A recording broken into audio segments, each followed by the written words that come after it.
really, really important. The tempo and the timing of your load.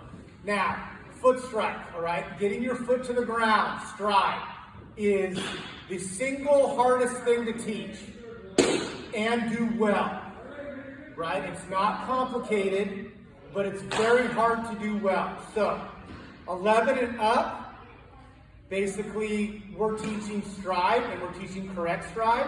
If it's younger and the kids prove they can do it right, then let them do it. But if they prove that they can't, and we'll define that here in a minute, then you're going to have to do something more drastic. So, stride is the movement, is that step that I'm taking on or after the release of the pitch. We're trying to time that foot strike with the release of the ball. And the reason is because when's the earliest I can see or recognize pitch? Is on that release.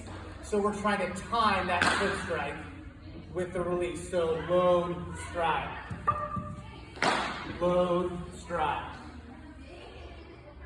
Load, stride. So we're always working on that tempo. Okay? Now, a quality stride is one where my front side is firm and stays on line. Okay, there's more to it than that, but let's just keep it simple. Firm means that my weight is on the inside ball of my foot, so underneath here, with my heel elevated. Having my heel up is not a deal breaker. I teach it because it takes me to a trigger technique that I like, but if your kids are getting whole foot to the ground and still in balance, it's fine. It's not a big deal. So, but what is the big deal?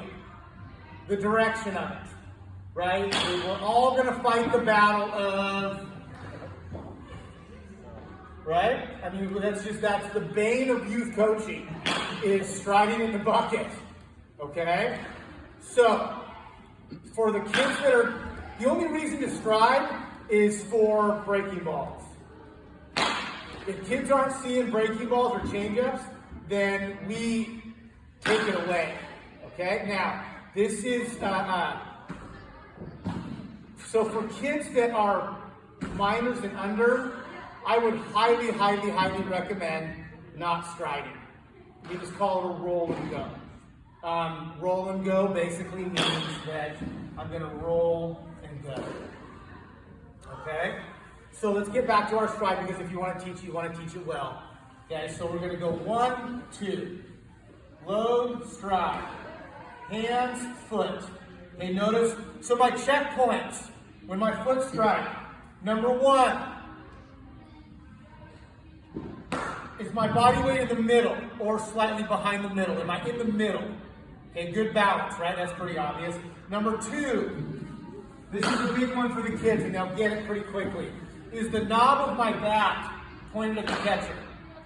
That's a nice, easy checkpoint, because they'll be here, they'll be there, they'll be all over the place. And we want the knob of the bat pointed at the catcher. That's always a good little indicator. Okay, so hands back, foot strike. I'm in the middle. My weight is down rather than up. My knob is at the catcher. There's more to it, but we can leave it at that. Is my foot on line? Now, warning: if a kid is an open strider, save yourself the time and take his stride away, because you're going to work on it. You're going to work on it. He's going to do it well. He's going to do it well. He's going to do it well off a tee. He's going to do it perfect in front toss. He's going to even do it well when you throw it to him. He's going to get in the game and whoop, he's out, right? Because it's that hard, okay?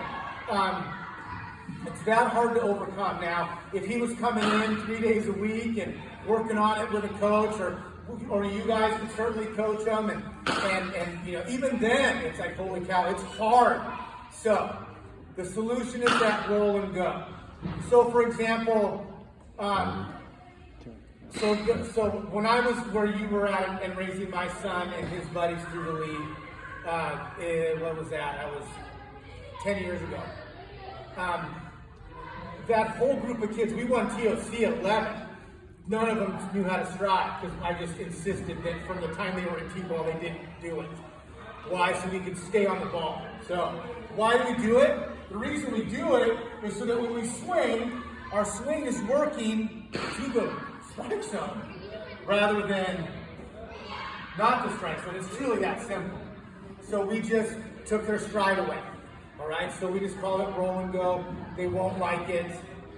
So what you have to teach them is that if you want to battle them on it, say, if you can stride online, then you can stride.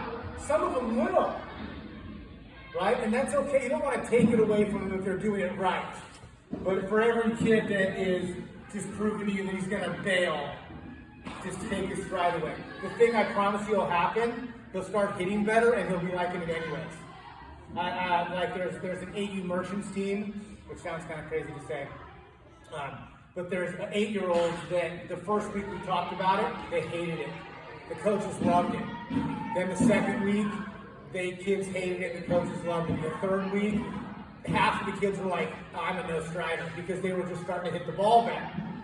Because they're staying on plane rather than pulling off. Okay? So, simple enough. Any questions about that? It's a little eclectic.